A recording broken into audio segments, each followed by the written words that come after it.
सानुज सिय समेत प्रभु राजत परन कुटीर। भगत ज्ञान वैराग्य जनु सोहत धरे शरीर। गोस्वामी तुलसीदास के महान ग्रंथ रामचरितमानस के अयोध्या कांड के अंतिम भाग से ये चौपाइयाँ ली गई हैं। प्रसंग ये है, भरत राम से पादुका प्राप्त कर अयोध्या को प्रस्थान कर चुके हैं। अब राम अपने भाई और धर्म पत्नी के साथ आश्रम में हैं। सारे अयोध्यावासी जा चुके हैं, राजा जनक जा चुके हैं। तो वो कैसे विराज रहे हैं, वो कैसे लग रहे हैं, इसका एक शब्द चित्र हमें गोस्वामी जी ने कृपा करके दिया है। वह क्या है? भाई लक्ष्मण और धर्मपत्नी सीता के साथ रामचंद्र जी अपनी पर्ण कुटीर में पत्तों से बनाई गई, घास फूस और पत्तों से बनाई गई कुटिया में विराजमान हैं। ये तो बाह्य स्वरूप है। भीतरी स्वरूप क्या है?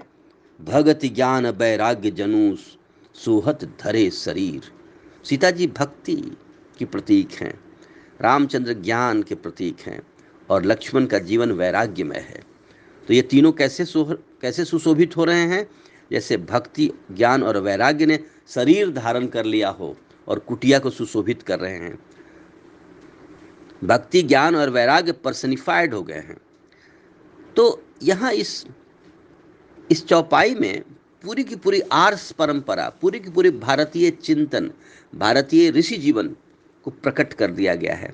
परम कुटीर, जिस बात की आज हम कहते हैं ऑर्गेनिक और natural life, return to nature book लिखी जा रही है। वन स्ट्रॉ रिवोल्यूशन किताब आई, जिस पर बताया जा रहा है कि प्रकृति की तरफ लौट करके हम खेती बाड़ी करें।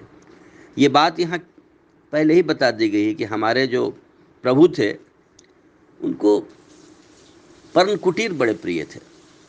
जहाँ भी जाते लक्ष्मण ने कुटिया बनाओ, ऐसी चीज़ें जो कि बायोडिग्रेडेबल हों, पत्तों से बना हुआ, कहीं से ऐसा कोई मटेरियल नहीं। तो हमें इस बात पर ध्यान देना चाहिए। वो समय आ गया है जब हमें पर्ण कुटीर में रहने की ज़रूरत पड़ेगी। तो समय आ गया है, हमने पूरे धरती को भर दिया है विषाक्त पदार्थों से। तो पर्ण कुटीर,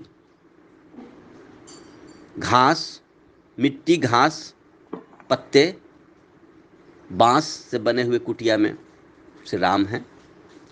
और उनके आंतरिक गुण क्या हैं? डिवोशन, डिटैचमेंट और नॉलेज। इन चीज़ों को उन्होंने अपने भीतर धारण किया है और वो सुशोभित हो रहे हैं। तो इन चौपाइयों से हम प्रेरणा लेकर अपने जीवन को सादा बनाएं और सद्गुणों से युक्त बनाएं। बाह्य जीवन सादगी से युक्त हो और आंतरिक जीवन सद्गुणों से युक्त हो, तभी हम एक सच्चे ऋषि की संतान होना सिद्ध कर सकते हैं। हम ऋषियों की संतान है कैसे पता चलेगा? हमारे आचरण से पता चलेगा, और हमारा आचरण ऐसा ही होना चाहिए। तो यहाँ बाह्य और आंतरिक दोनों तरह की शोभा, दोनों तरह के गुण के बारे में यहाँ बताया गया है। बाहर में सादगी और भीतर में सद्गुण, यही हमारे जीवन में हो तो हमारा जीवन सफल हो सकता है, हमारा जीवन सुसंस्कृत हो सकता है और हम एक अच्छे परिवार और समाज का निर्माण कर सकते हैं, हम अच्छे राष्ट्र का निर्माण कर सकते हैं। जय श्री राम, जय भारत, जय जगत। धन्यवाद।